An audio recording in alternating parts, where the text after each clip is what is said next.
જો ફ્રેન્ડ્સ, અહીંયા છે આપણું જે સિક્વન્સનું લીફ રેડી થઈ ગયું છે. હવે આપણે 2 mm bunch bits white Perl use કરી અને આપણે અહીંયા છે લીફ બનાવીશું.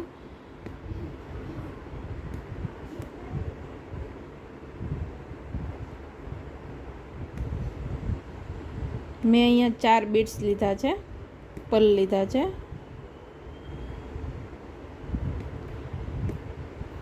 લીફની સાઇઝ પ્રમાણે છે આમાં આપણે પર્લ લેવાના હોય છે.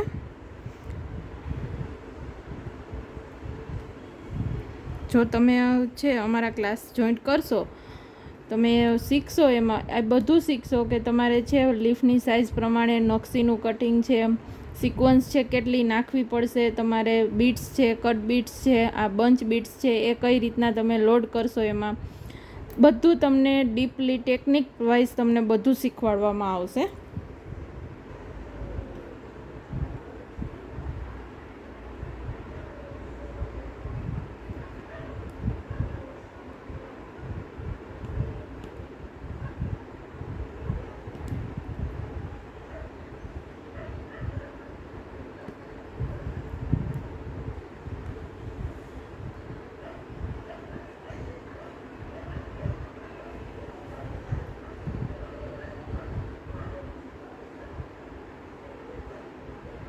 ખાસ છે એન્ડ નોટ આપણે કઈ રીતના કરવાનો છે, સ્ટાર્ટિંગમાં છે સ્ટાર્ટિંગ કઈ રીતના કરવાનું છે, તમારે નોટ લગાવ્યા વગર નીચે મીન્સ કે ગાંઠ લગાવ્યા વગર, એ બધું જ તમને ક્લાસીસમાં ડીપલી શીખવાડવામાં આવશે. જો તો અહીંયા છે આપણે આઉટલાઇન નથી મારેલી તો બી આપણા લીફનું ફિનિશિંગ જુઓ કેટલું જોરદાર છે. રેડી. હવે છે આપણે એમાં બધામાં આઉટલાઇન છે, આમાં છે ઝરીની આઉટલાઇન, રેશમની આઉટલાઇન તમે મારી શકો છો. અહીંયા છે તમે જરદોશીની આઉટલાઇન બી મારી શકો છો, કારણ કે ડ્રોપ બીટ્સ અને સિક્વન્સનો યુઝ થયેલો છે અહીંયા, એટલા માટે તમારી ઈચ્છા પ્રમાણે તમને જે બ્લાઉઝ અથવા તમે કુર્તી કોઈ પણ વર્ક કરો છો તો તમારી ઈચ્છા મુજબ તમને એમ લાગે કે આની આઉટલાઇન મારવાથી છે મારી ડિઝાઇન એકદમ ઉભરીને આવશે, આમ મસ્ત લાગશે, એનું ફિનિશિંગ એકદમ દેખાઈ આવશે, તમે એનો યુઝ કરી શકો છો. જો ફ્રેન્ડ, મેં અહીંયા છે બધી આઉટલાઇન મારી લીધી છે રેશમથી ને. હવે છે આપણે અહીંયા વચમાં છે જરદોશીનું ટ્વિસ્ટેડ કરવાનું છે, તો એના માટે છે મેં અહીંયા જરદોશી કટ કરી લીધેલી છે. મેં અંદાજા પ્રમાણે જરદોશીનું કટિંગ કરેલું છે. ચાલો જોઈએ. ફર્સ્ટ છે આપણે જે બાજુ જવાનું છે તેનાથી થોડીક ઊંધી દિશામાં છે આપણે 2 અથવા 3 સ્ટીચ નીકાળીશું. રિટર્ન જરદોશી લોડ કરીશું ને પાછું રિટર્ન આપણે એ જ દિશામાં જવાનું છે. પાછી જરદોશી આપણે બીજી લોડ કરીશું એના પછી.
જરદોશીનું કટિંગ કઈ રીતના કરવું, એને કેટલી ખેંચવી, જો વધારે ખેંચી લેશો તો તે વિખાઈ જશે, તેનું બી ધ્યાન રાખવું પડે છે. જરદોશી બહુ જ ધ્યાનપૂર્વક વર્ક કરવું પડે છે. ઘણાનો પ્રોબ્લેમ છે, ઘણા મને ક્વેશ્ચન કરે છે કે જરદોશીનું વર્ક છે મેડમ આવડતું નથી, પણ મારા ક્લાસીસમાં જેટલા સ્ટુડન્ટ અત્યાર સુધીમાં શીખી ગયા છે તે બધાને પરફેક્ટ પ્રોફેશનલી જરદોશી વર્ક આવડી ગયું છે.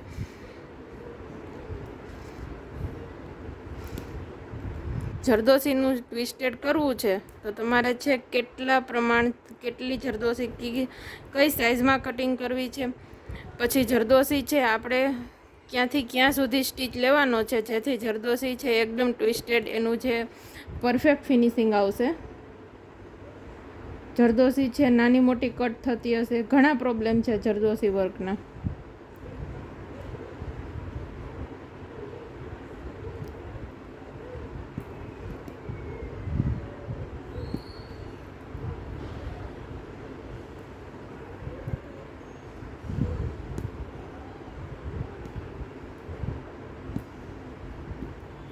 જરદોશી છે મટીરિયલ્સમાં મેઇન છે મટીરિયલ્સ છે હવા લાગવાથી ભેજ લાગવાથી કાળું પડી જાય છે.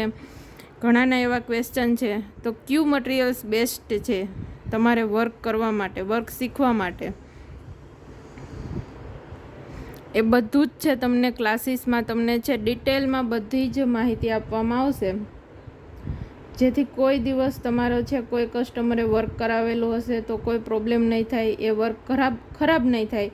એ વર્ક કરેલું જે પીસ છે, બ્લાઉઝ છે, કુર્તી છે એને કઈ રીતના સાચવવું એ બી તમને ડિટેલ્સ છે બધી ક્લાસમાં આપવામાં આવશે.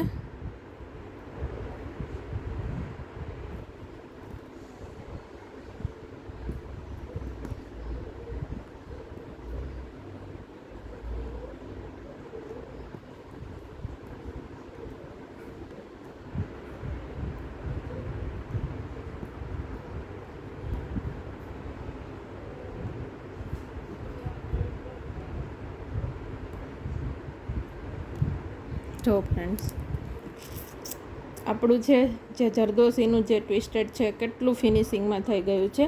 ટ્વિસ્ટેડ મીન્સ કે જરદોશીને છે ઓવરલેપ કરવાની છે એકની ઉપર એક, તો એ કઈ રીતના કરવી, કઈ રીતના એનું કટિંગ કરવું જેનાથી છે પરફેક્ટલી તમારું ટ્વિસ્ટેડ બની જશે. તો જલ્દીથી તમે છે મારા ક્લાસ જોઈન્ટ કરી શકો છો અને આ જ ફિનિશિંગમાં આનાથી પણ ખૂબ જ સરસ અને ઇઝીલી ફિનિશિંગ આવી જાય, તમારું સ્પીડ વધી જાય, તમારી સ્પીડ બી ડેવલપ થાય, એ બધી ટ્રિક્સ પણ મારી પાસે છે તમને હું આપું છું. તમે જલ્દીથી મારા ક્લાસ જોઈન્ટ કરી શકો છો અને મારી ચેનલને સબસ્ક્રાઈબ કરી લેજો. Thank you friends.